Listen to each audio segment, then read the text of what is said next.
Bien le bonjour les Inxos, et aujourd'hui nous allons parler de Deathstroke Knights and Dragons, film d'animation réalisé en 2020 par un certain Sung Jin-han. Inconnu au bataillon le mec. En tout cas en ce qui concerne la réalisation des films d'animation d'ici. Première fois que j'entends parler de ce blaze. Bon, pourquoi pas, laissons-lui une chance, on va voir.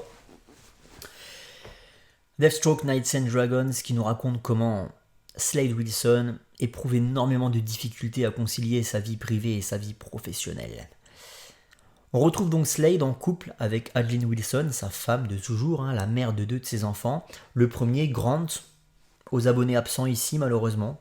Alors c'est assez étrange ce choix scénaristique de ne pas évoquer à un seul moment Grant Wilson, qui certes dans la mythologie DC Comics est un personnage mort, et qui l'est resté je crois, mais c'est assez étrange de ne pas ne serait-ce qu'évoquer son nom en fait quand on connaît l'importance, la place qu'a ce personnage dans la mythologie de Deathstroke. Bon, c'est comme si ici il avait jamais existé en fait dans cette timeline, c'est bizarre. En tout cas, le focus est fait sur le deuxième, à savoir Joseph Wilson, alias Jericho. Et donc, un soir pas comme un autre, le Chacal, qui est un ennemi de longue date de Deathstroke, profite de l'absence de Slade de son domicile pour s'introduire dans ce dernier, pour s'introduire dans le domicile, pas dans Slade. Et donc, s'introduisant dans le domicile conjugal, il va s'en prendre très violemment à Adeline, sa femme, et au fils Joseph, qu'il va d'ailleurs kidnapper. Donc Slade, rentrant de mission, pas content, il va forcément se lancer à la poursuite du ravisseur de son fils. Il va finir par le retrouver et va s'en suivre un combat extrêmement violent duquel rien ni personne ne sortira indemne. Bam! Ellipse. 10 ans plus tard, nous retrouvons Slade complètement détruit par ce qui s'est passé durant le combat contre le Chacal. Sa famille est brisée. Il est en proie à ses démons, esselé, et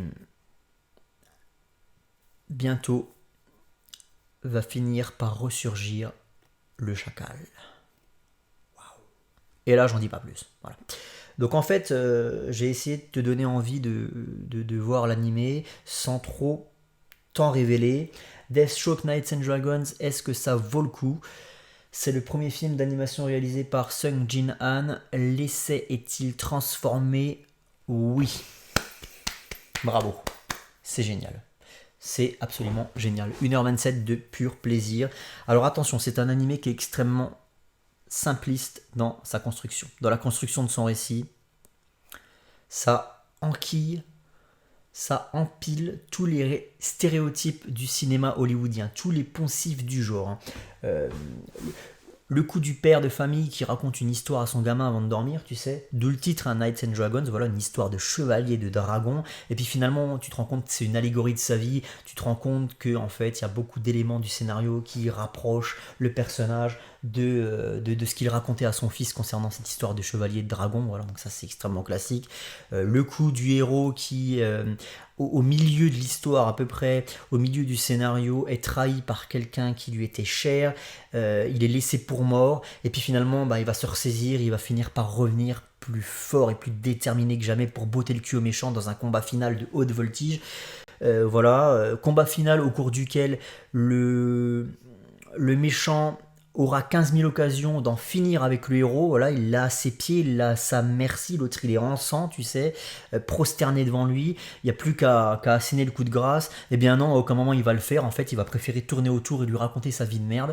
Voilà, ce qui va forcément donner l'occasion au héros, donc à Slade, de tirer une arme de son fion, de son caleçon, on sait pas, tu vois, et puis de retourner la situation in extremis.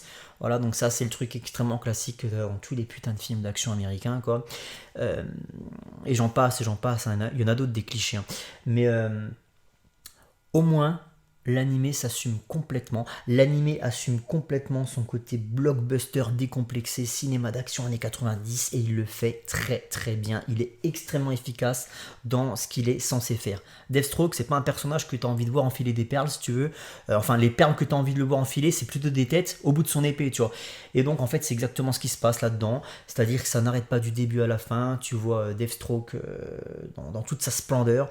Vraiment, les séquences de fight sont sublime. Et ça, c'est rare que je le dise, mais les séquences de fight sont vraiment dynamiques, sont vraiment efficaces, bien chorégraphiées, avec une belle variété des environnements. Ça se fout sur la gueule dans les airs, ça se frite sous la mer, ça se déglingue sur terre avec du feu autour. Enfin voilà, on multiplie bien les environnements, les éléments, on utilise bien tout ça pour diversifier au mieux les plans. Sur ce qui est des séquences d'action, des belles séquences de voltige, des belles séquences de poursuite. Donc ça, c'est très très bien fait du début à la fin, c'est parfaitement maîtrisé avec les budgets, les moyens qu'ils ont. Là franchement ils nous ont fait un truc, les petits gars, chapeau, t'as l'impression de revoir du Jay Oliva quoi. Ah, quelque part, non mais c'est la vérité hein. Donc ça fait vraiment plaisir. En cela l'animé est parfaitement maîtrisé, c'est un animé simple mais efficace, ô combien efficace, diablement efficace. J'ai quelques petits soucis moi avec la caractérisation de Slade. Moi j'aime bien quand Slade nous est présenté comme étant un méchant, un vilain, un mercenaire assoiffé de sang et d'argent, qui n'a cure des problèmes des gens finalement. Hein. Lui, tout ce qui le préoccupe, c'est son compte en banque et la tête qui va devoir couper durant sa prochaine mission. Et là, on en a essayé de faire un anti-héros, parce que c'est souvent que Slade Wilson, que Deathstroke est présenté aussi comme un anti-héros. En fait, il a un peu le cul entre deux chaises, voilà. Et moi, je préfère quand il est traité comme étant un vilain plutôt que comme étant un anti-héros. Surtout que là, on en fait des caisses avec ça. C'est-à-dire que t'as un moment où il s'émeut du sort réservé à une population qui est tyrannisée par un méchant dictateur, en fait. Et en fait, lui, il s'en émeut, tu vois. À quel moment en fait Deathstroke, non, il en a rien à foutre de ça. Lui, ce qu'il voit, c'est le nombre de zéros qu'il y a sur le contrat qu'il va signer en fait, tu vois, avant le S, avant le petit S du dollar. C'est le seul truc qui l'intéresse sur Terre en fait, tu vois. Et moi ça m'énerve quand on essaye d'humaniser comme ça à ce point là le personnage. À la limite, si tu veux l'humaniser, tu te contentes de me le montrer en train de raconter une histoire à son gamin et ça suffit. Voilà. Pas besoin de lui faire avoir des états d'âme concernant un peuple au fin fond de l'Amérique du Sud. Voilà, ça c'est un truc que j'en ai à foutre quoi. Donc ça c'est un petit problème que j'ai au niveau de la caractérisation du perso, mais sinon vraiment au niveau de sa représentation dans ce qui est des séquences d'action, de combat, là tu comprends parfaitement qu'il s'agit d'un des meilleurs guerriers de l'univers d'ici, parce que c'est le cas. Hein.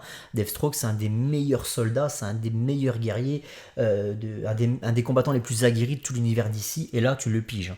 Les séquences de fight, ça rigole pas quoi. Donc ça c'est génial, c'est violent et cet animé a des couilles, bordel de merde. Cet animé a des couilles parce qu'il ose te montrer des choses que le cinéma ne te montre plus, que le cinéma n'ose plus te montrer. Voilà, je pense à une scène là, mais je peux pas vous la dire parce que c'est un spoil. Quand vous verrez l'animé, vous comprendrez. Hein. Voilà, Joseph Wilson. Hein. Putain, ça, à quel moment tu vois ça dans un film d'action, enfin dans un film américain maintenant quoi. Ça n'existe plus.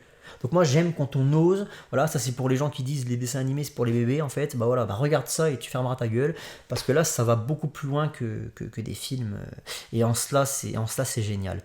Belle utilisation de personnages secondaires, tu vois, Bronze Tiger, Lady Shiva, qui nous sont montrés comme ce qu'ils sont censés être, c'est-à-dire des guerriers, voilà, qui se battent très très bien aussi. Donc belle utilisation de personnages, petit blackwashing de Wintergreen. Alors Wintergreen c'est un petit peu le Alfred de Deathstroke. Hein. Le Alfred, mais Alfred version Earth One quand même. C'est un mec de terrain, tu vois.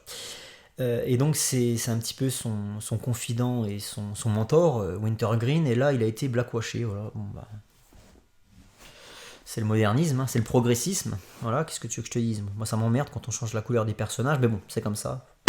Ce qui paraît, faut rien dire. Qu'est-ce que j'ai marqué d'autre?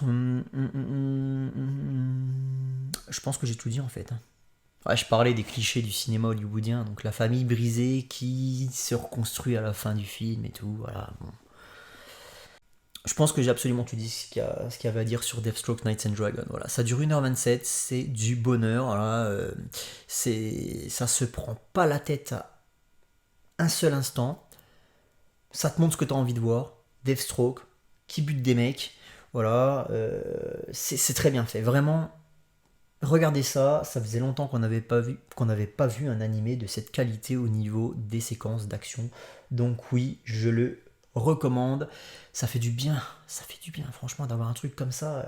Alors au niveau de la DA, par contre, malheureusement, on n'est pas encore sur le nouveau style d'animation, enfin sur le nouveau style artistique qu'on a sur les films d'animation récents, là, avec Long Halloween, JSA et tout, tu sais, on est encore sur l'ancien modèle, hein, version New 52, mais attention, cet animé ne prend pas du tout place dans l'univers New 52. Il en est complètement déconnecté, il est déconnecté de toute continuité d'ailleurs, hein, voilà, c'est un one shot, il n'y a pas besoin de voir quoi que ce soit d'autre ou d'avoir lu quoi que ce soit. Cet animé réussit le pari fou de te résumer tout ce qu'il y a à savoir sur Deathstroke en une seule histoire. Donc en fait, ça en fait un animé parfait quand tu connais pas le personnage.